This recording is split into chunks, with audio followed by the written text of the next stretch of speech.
Lelo ndilo siku la kupumula lomwe pachiyambi Mulungu napatula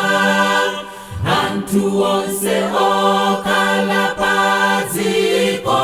titamande ndi chiyamiko titamande mengiyo timwimbile nyimbozo posonkhaniza nkhawa zathuzo iye zatimvera fe titamande mengiyo timwimbile nyimbozo posonkhaniza nkhawa zathuzo iye zatimvera fe masiku asanu ndili mozitizi gwira ntchito ndikumaliza tu tsiku lachisanu ndi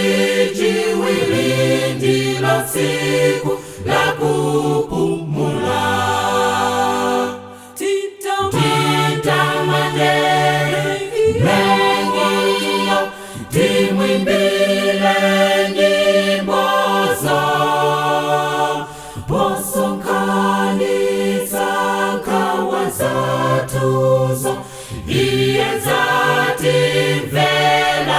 fe titamande mengiyo timwimbile nyimbozo posonkhaniza nkhawa zathuzo iye zatimvera fe bale wemvetsetsa za sabata lingakha lekalelo